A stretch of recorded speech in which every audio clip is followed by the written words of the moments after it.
Well, the countdown to the next year's election is well underway. Parties are pulling out all the stops to sway voters.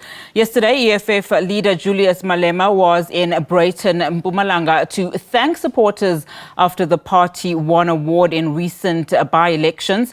And as we've just heard, the ANC in KwaZulu-Natal says former President Jacob Zuma will lead its campaign ahead of next year's general election. Now, let's get analysis on these and other stories. We are now joined via Teams by Political Analyst Magic Nkhwashu. Thank you so much for your time. Let's start with the EFF and its by-election victory. It's also sworn in, of course, the impeached Public Protector Busisiwe Mkhwebane as MP. What is at stake for the EFF in the coming elections? A lot is at stake, Onati. Good afternoon, and to the viewers as well. We know that, as they have indicated, this will be their 1994. They are looking at fighting, at least for the second spot, being an official opposition party. And it would look like the way they are going, there is a strong possibility that they might get to that stage. Although they like indicating that they want to be the ruling government. I think for now in these elections, the least they can manage to get is being an official opposition party. Let's take a look at the ANC now and developments there. Of course, we've just heard the KwaZulu-Natal ANC announcing that former President Jacob Zuma will lead its campaign ahead of next year's general elections. What is the significance of this move?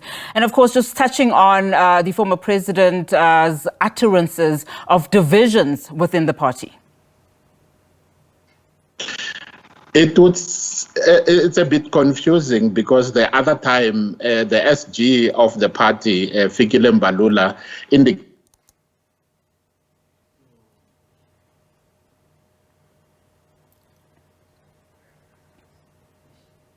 Welcome back. Thanks for staying with us while we are in conversation with political analyst Magic Nkhwashu about various developments in the political space as the countdown to next year's election is well underway. Mr. Nkhwashu, thank you so much for your time again. We got cut off a little bit there, but let's continue to talk about the ANC then. We're talking about the significance of the ANC in KwaZulu-Natal announcing that former President Jacob Zuma will lead its campaign ahead of next year's general elections.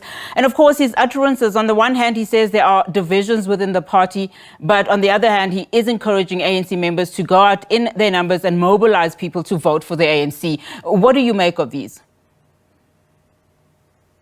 It would seem that they haven't really secured his commitment in terms of championing the campaign itself. The other time, the SG, Fikile Mbalula, indicated that Dr. Zweli Mkhize will be leading the campaign. So I think the party seems to be really having challenges. And with the opposition party that seems to be prepared.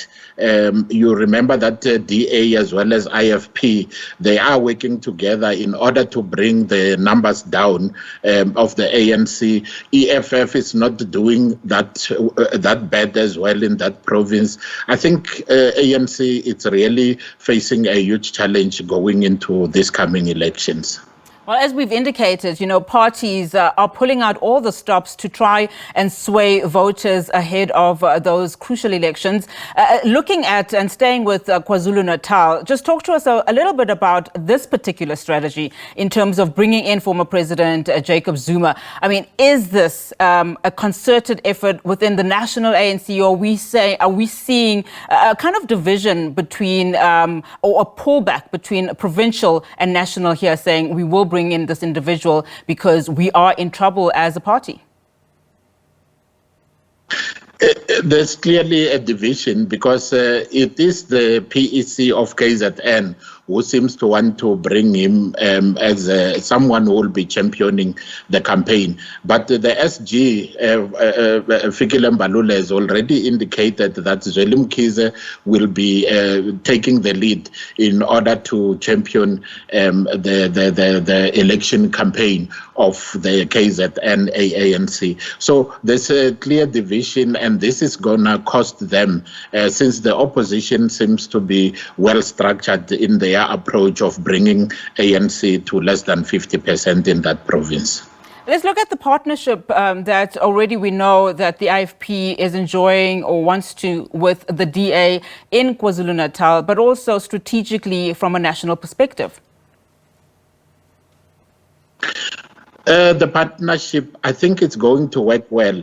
Remember that since the demise of the IFP leader, Mangosuthu Buthelezi, there might be some kind of a sympathy by potential voters who might really give advantage to IFP. But at the same time, we need to remember that IFP itself, it's also having its own challenges of leadership, whether the leader Hlabisa will be able to continue spearheading this party into unity like the former president was able to do. It's still a question mark. In fact, he has indicated after he was sworn in as Member of Parliament that there are no divisions, particularly with the chairperson of the IFP in KZN, saying, of course, that the party needs more unity. As per your, sentiments going into next year's election, is he going to be able to rein in a few individuals and take the party forward?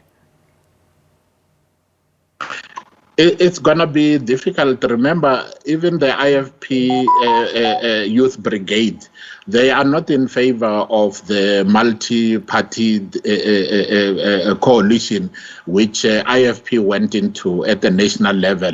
So such divisions will actually cause ruckus within the IFP, which might cost them the elections. But if they are able to solidify and take advantage of the sympathy which the voters might still have with the party, given the demise of the former leader, it might work to their favor.